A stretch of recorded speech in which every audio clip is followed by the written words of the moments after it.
Tanguay Électronique, en première ligne.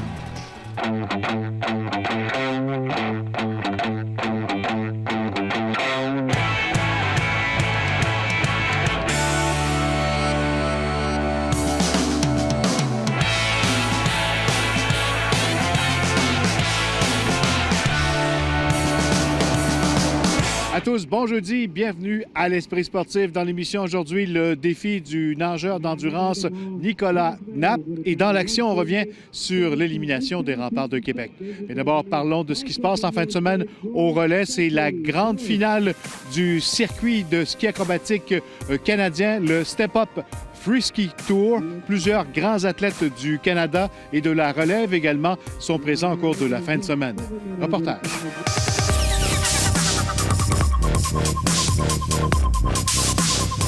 Freeski Tour, c'est une tournée de 3 événements qu'on fait à Québec. Un à Vallée-du-Parc, Offord, une grande finale ici au relais en fin de semaine.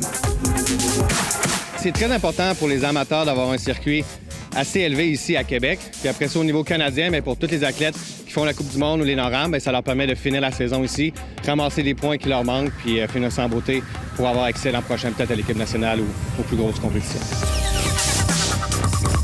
C'est un peu la transition entre les deux. C'est développement. Le dimanche, on a la compétition amateur, mais le samedi, c'est vraiment professionnel. J'ai parmi au moins les 15-20 meilleurs au monde qui font les NORAM. Moi, j'ai la chance de juger les Coupes du monde, donc je les vois toute l'année sur le circuit. Puis là, ils sont ici aussi en fin de semaine pour participer à la compétition. Une belle relève dans le free skiing. Oui, vraiment, à Québec, là, depuis JF Full, il y en a eu une au départ avec les 3 fils, ensuite JF Full, Charles Gagné, Kim Lamarre qui est encore, Alex Beaulieu-Marchand, puis là, en arrière, Phil Langevin. On en a plusieurs aussi qui vont suivre. Fait que, ouais, on a une très bonne relève. Des bons coachs aussi maintenant, comme Gabriel Leclerc. Infrastructure ici de rêve au centre de ski de relève. Fait que ça promet vraiment là, pour les prochaines Olympiques. Qu'est-ce qui t'attire à cette compétition ici au relais en fin de semaine?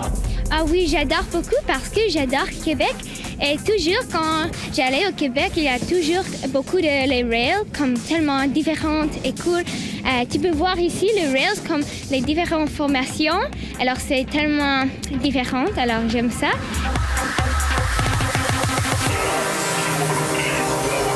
Mon objectif, c'est d'avoir du fun, puis d'essayer d'atterrir une belle run, la run que je voudrais avoir. Puis si je pourrais arriver comme dans les 5 premiers, je serais vraiment heureux. Notre favorite, la Canadienne, Kim Lamarre. De voir des athlètes comme Kim Lamarre se distinguer, ça aide à aller chercher la relève? Oui, bien Kim, c'est notre battante. Kim, elle a vraiment passé à travers plusieurs épreuves puis elle est toujours restée, pour moi, la championne là, du free skiing chez les filles ici au Québec. Donc, pour les filles, justement, cette année, on a 12 filles. L'an passé, je pense qu'on avait 6-7. Donc, on voit chaque année, ça augmente puis on espère vraiment que ça continue comme ça là, avec des filles comme Kim, justement. Tu ne seras pas de la compétition du week-end, mais tu seras là pour encourager la relève. C'est important? Ben oui, c'est important. Là, c'est super cool ici, l'événement, le Step Up Tour, là, organisé avec les Destructures. Je trouve qu'ils font un super beau travail. Ils ont des événements un peu plus petits au cours de la saison, puis finissent avec un bel événement AFP Gold. Ça attire du monde de l'Ouest, des États-Unis. Il y a quand même des bons noms. C'est le fun pour la relève de pouvoir se comparer avec des plus forts du sport et ainsi de suite. Donc, je trouve ça super. Quel est le programme de la fin de semaine? Donc, ça commence demain avec les qualifications pro, toute la journée. Ensuite, samedi, ça va être la finale pro. Mais aussi, il va y avoir beaucoup d'animation et puis d'introduction au free skiing avec nos coachs Union, ici en bas de la piste, avec aussi des pump tracks qu'on appelle. Dimanche, qualification et finale pour les amateurs. Durant toute la journée, encore une fois, animation et initiation free skiing. Donc, c'est un week-end là, rempli de choses pour tout le monde. C'est bon week-end. Merci.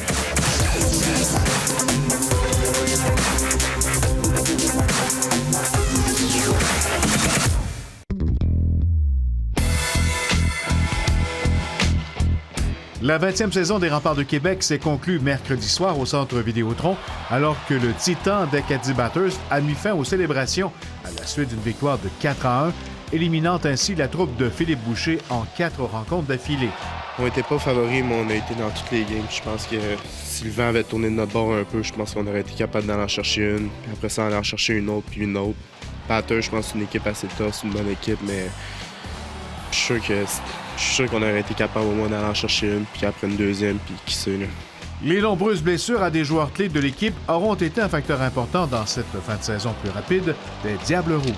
je suis pas le seul. On a beaucoup de gars qui jouaient blessés, on a beaucoup de guerriers qui se présentaient à chaque match avec des petites blessures, même des grosses blessures. Fait que je pense qu'on avait une gang comme je dis, de guerriers qui se présentaient à tous les matchs, puis sinon, ça nous a pas aidé. Les Remparts feront un bilan officiel de la saison vendredi, mais déjà, l'avenir s'annonce prometteur, selon Philippe Boucher. On va espérer que nos jeunes, c'était le message après. Il n'y a rien de facile dans la vie. On avait parlé ce matin, on en a reparlé tantôt, puis on va espérer qu'ils ont appris, puis qu'ils vont venir des meilleurs joueurs, plus matures, puis prêts à faire face à la musique l'année prochaine. Au hockey collégial première division, en quête de leur 6e championnat en 8 saisons, les Lions du collège Champlain-Saint-Laurent tenteront d'éliminer d'abord en demi-finale les Cougars de Lennoxville vendredi soir au complexe de l'ancienne Lorette. Les Lions détiennent une avance de 2-0 dans cette série 3-5, mais la prolongation aura été nécessaire à chaque rencontre. Football, le joueur du Rouge et Or, Anthony Auclair, devra faire une croix sur des entraînements privés avec plusieurs équipes de la NFL en raison d'une blessure. L'ailier rapproché avait aggravé sa blessure à une jambe lors de son Pro Day le 13 mars dernier au PEPS. Il espère recommencer à courir d'ici 2 semaines. À sa toute première édition au Mont-Orignal, la compétition Sled Peak a remporté un très grand succès le week-end dernier à Lac-Etchemin, alors que plus de 5000 spectateurs ont assisté aux prouesses spectaculaires de dizaines de motoneigistes inscrits. Plus de 70 compétiteurs venant du Québec, de l'Ontario et des Maritimes ont affronté le circuit aménagé dans la piste principale de la station de ski afin d'obtenir le titre du roi de la montagne. Le Saguenayen Raphaël Boily a brillé en triomphant sur la piste du Mont-Orignal. C'est parti! Sur sa motoneige Polaris, Raphaël Boily complétera son ascension en 1 minute 9 secondes 63 centièmes, devançant de peu Simon Dufour de la Malbaie, grand vainqueur dans la classe Pro Open. Notons que dans la classe vétéran, la victoire fut celle de Patrice Bouchard. Chez les femmes, grande première alors que Julie Desbiens de Clermont a remporté le titre de cette nouvelle catégorie. Dave Blanchet, classe 600 Open et classe Snow Pro, ainsi que Marco Hood, classe 800 Stock, ont été les autres gagnants de ce week-end Sled Peak. La première place pour Raphaël! L'événement se transporte maintenant dans Charlevoix pour une 2e année consécutive, alors que le Mont-Grand-Fond sera l'hôte à nouveau de ses experts de la motoneige les 7, 8 et 9 avril prochains. Après la pause, on parle de nage extrême.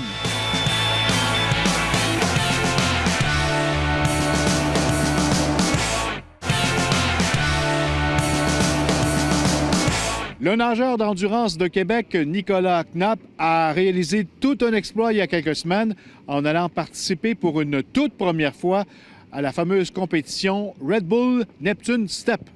Reportage.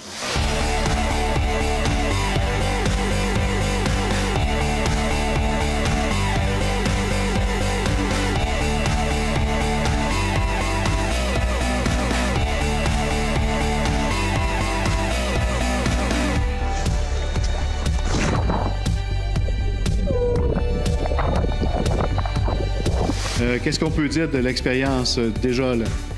Ça fait pas longtemps que je suis revenu, puis c'est une expérience vraiment incroyable, hors du commun. Même avec tout ce que j'avais vu dans les images, à la télé, les médias, je pouvais pas. Il fallait que je le vive, puis c'est au-delà de ce que je pensais. C'est-à-dire c'est vraiment quelque chose d'extrême, de dur physiquement, mentalement aussi, les conditions climatiques. Vous étiez préparé pour l'événement. Est-ce que c'était les bonnes préparations ou on a eu quelques surprises? Alors, je me suis quand même bien préparé pour l'événement, mais beaucoup de surprises, comme je disais, on s'est basé sur des choses qu'on voyait, mais la réalité du terrain était complètement différente. Je me rappelle, dès mon premier départ, là, dans de l'eau à 8 degrés, les doigts congelés, les mains congelées, le souffle, on a du mal à faire un effort intense dans cette température-là. Grimper les premiers obstacles, puis passer sous le filet, là, quand vous êtes à 30 dans 8 mètres de largeur, là, c'est très difficile à grimper et tout le monde vous donne du coude à coude. Puis j'arrive à le premier gros obstacle, l'écluse, la montée, un filet à monter. Jamais j'ai cru que j'allais réussir à le monter. Ça a été plus difficile. L'histoire du premier obstacle avec les filets, là. Le deuxième obstacle avec les barres, des échelles en bois, là. Je me suis retrouvé complètement inondé sous la chute. C'est-à-dire que j'arrivais plus à respirer. J'avais beau mettre ma tête sous mes bras, puis avec le menton ici, puis essayer de grimper, impossible. J'arrivais pas je suffoquais. J'étais obligé de m'écarter pour avoir toute la chute d'eau qui tombait sur moi pour réussir à monter. Les challenges sont vraiment incroyables parce que le froid déjà change toutes nos sensations. Les muscles sont pas assez réchauffés pour ça. Il y a la respiration qui vient embêter la bonne régularisation du corps. Après ça, les obstacles, on passe de l'horizontale, il faut monter. Arriver en haut, il faut repasser un autre obstacle, il faut replonger, etc. Pendant, moi, ça m'a duré 8 minutes 59 le premier tour. L'événement, c'est complètement différent de nager 8 heures, 9 heures. Je dirais même que c'est plus difficile de faire ça que d'avoir nagé pendant 9 heures ou 8 heures au lac Memphremagog ou au lac Saint-Jean. C'est complètement différent. C'est vraiment incroyable. Comme je vous dis, la problématique, c'est vraiment le froid avec les changements de position, le rythme à avoir qu'on n'arrive pas à trouver parce qu'on n'a pas les bonnes sensations.